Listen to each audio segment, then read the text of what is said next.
Baik, Assalamualaikum warahmatullahi wabarakatuh. Selamat sore, kami dari kelompok N akan mempresentasikan hasil diskusi mengenai topik mukosa oral dan jaringan periodontal.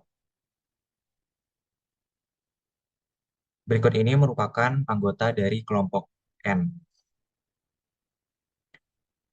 Dan ini merupakan skenario topik yang didapati dari hasil diskusi kami, yaitu seorang mahasiswa perempuan berusia 20 tahun datang ke RSGM UGM Profesor Sudomo dengan keluhan gusip mudah berdarah. Pasien mengaku akhir-akhir ini mengalami mulut kering dan mudah sariawan, serta memiliki kebiasaan merokok. Saat pemeriksaan, ditemukan bercak keputihan pada mukosa pipi bagian dalam yang tidak bisa dihapus. Selain itu, area gingiva tampak kemerahan. Dokter mencurigai adanya perubahan pada epitel mukosa oral akibat faktor sistemik dan lokal. Untuk membantu penegakan diagnosis, dokter melakukan pemeriksaan oral berupa usapan eksfoliatif sitologi dari mukosa bukal dan gingiva menggunakan pewarnaan Papaniculum. Oke, selanjutnya pemaparan hasil diskusi yang akan disampaikan oleh teman saya kepada presentar dipersilakan. Oke, yang pertama, bagaimana gambaran normal sel epitel mukosa rongga mulut pada pemeriksaan sitologi dengan Papa Nicolau staining. Jadi, yang pertama itu ada sel epitel superficial. Ukurannya besar, sitoplasma luas, dan transparan. Berinti kecil, padat, posisi sentral atau eksentrik. Sitoplasma berwarna biru muda atau hijau kebiruan. Selanjutnya yaitu ada sel intermediate, lebih kecil dari sel superficial. Sitoplasma lebih padat, inti sel lebih besar dan teratur. Lalu tidak ditemukan tanda atipia seperti pleomorfisme inti, hiperkromasi, dan rasio inti sitoplasma yang meningkat. Berdasarkan skenario pasien perempuan, kemungkinan menderita iritasi kronis karena rokok. Lalu lesi premaligna, misal leukoplakia, dan infeksi, misal kandidiasis hiperplastik. Selanjutnya tujuan pemeriksaan sitologi yaitu untuk deteksi dini perubahan morfologi sel, membedakan sel normal dan atipik, serta menentukan kemungkinan perubahan pramaligna atau inflamasi.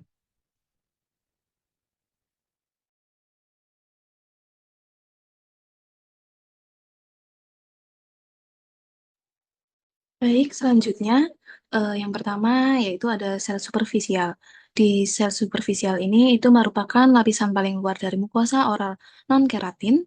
Sel-selnya berbentuk pipih, nukleus tetap ada dan menunjukkan perubahan piknotik yaitu mengecil dan padat. Terdapat desmosom yaitu struktur pengikat antar sel. Jumlahnya dan ukurannya itu berkurang, ruang antar sel lebih lebar dan tidak beraturan. Kemudian terdapat sel intermediate. Em, Sel ini terletak di antara lapisan prickle dan lapisan superficial. Dikenal juga dengan nama stratum intermedium. Sel-sel pada lapisan ini berukuran lebih besar dan lebih kepeng dibandingkan lapisan di bawahnya. Terdapat akumulasi glikogen dalam jumlah cukup banyak. Terdapat membran coating granules yang menyatu dan membran sel granula ini melepaskan isinya ke ruang antar sel. Eh, Berfungsi untuk membuat penghalang permeabilitas. Dan kemudian terdapat sel basal atau parabasal. Sel ini merupakan lapisan terdalam dari epitel oral, terdiri dari sel-sel yang tidak terdiferensiasi, sel berbentuk kuboid atau kolumner. Fungsi utamanya sebagai tempat pembelahan sel untuk regenerasi epitel. Mengandung tonofilamen, berperan dalam menjaga integritas struktur sel. Terdapat desmosom dan hemiesmosom, berfungsi untuk mendistribusikan gaya pada permukaan epitel, dan sel basal disebut juga sebagai keratinosit karena mengandung filamen keratin.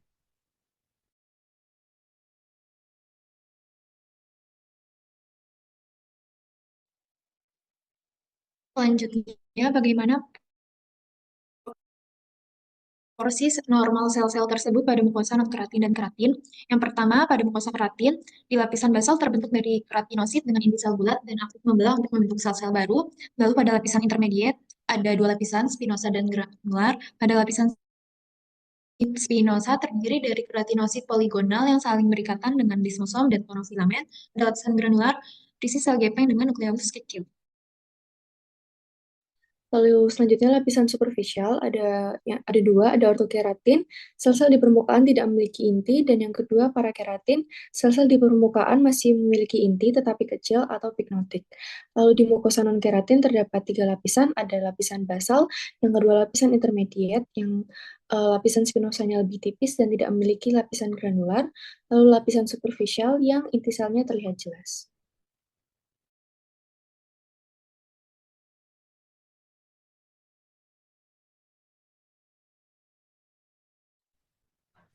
Kemudian selanjutnya, faktor-faktor yang dapat mempengaruhi komposisi sel itu, yang pertama ada faktor lokal. Faktor lokal ini terdiri dari yang pertama kebersihan rongga mulut, plak dan bakteri patogen mengiritasi mukosa dan mempengaruhi struktur sel epitel.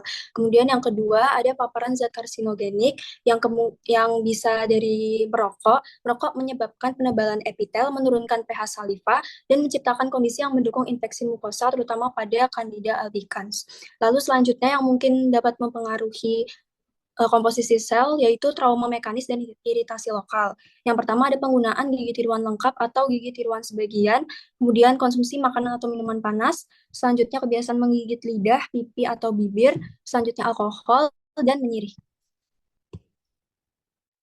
Selanjutnya adalah faktor sistemik, yaitu pertama ada hidrasi.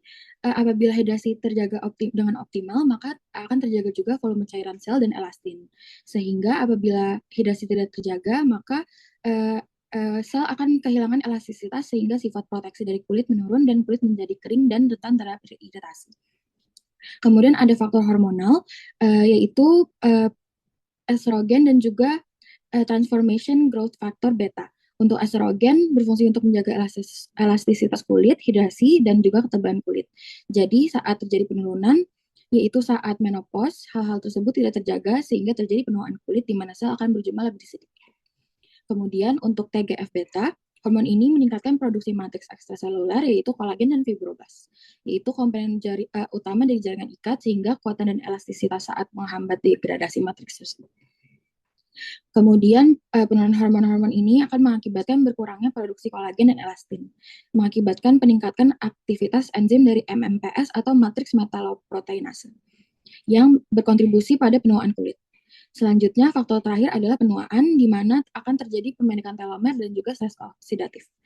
Di mana untuk pemendekan telomer itu, setiap pembalahan sel akan menyebabkan pemendekan telomer yang berujung pada penuaan sel dan penurunan kemampuan proliferasi. Dan untuk stres oksidatif, peningkatan produksi radikal bebas atau ROS akan merusak DNA kulit, protein, dan juga lipid sel, sehingga ROS mengganggu komunikasi antar sel serta merangsang apoptosis atau kematian sel.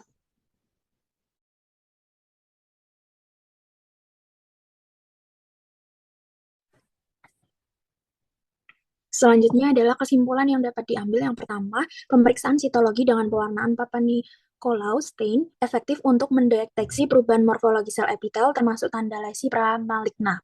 Selanjutnya, sel epitel mukosa oral menunjukkan perbedaan fungsi dan struktur sesuai lapisannya, di mana sel basal berperan dalam regenerasi, sel intermediate dalam pembentukan penghalang permeabilitas, dan sel superficial sebagai lapisan pelindung yang paling fleksibel. Dan yang terakhir adalah terdapat faktor lokal seperti merokok, gigi tiruan, dan kebersihan mulut, serta terdapat faktor sistemik seperti hormon, hidrasi, dan penuaan yang dapat mempengaruhi struktur dan komposisi sel mukosa.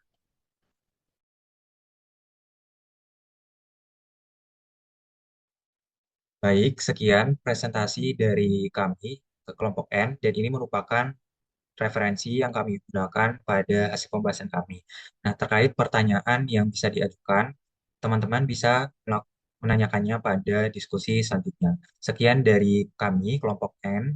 Apabila terdapat kesalahan, kami mohon dimaafkan. Kami akhiri dengan wassalamualaikum warahmatullahi wabarakatuh dan terima kasih.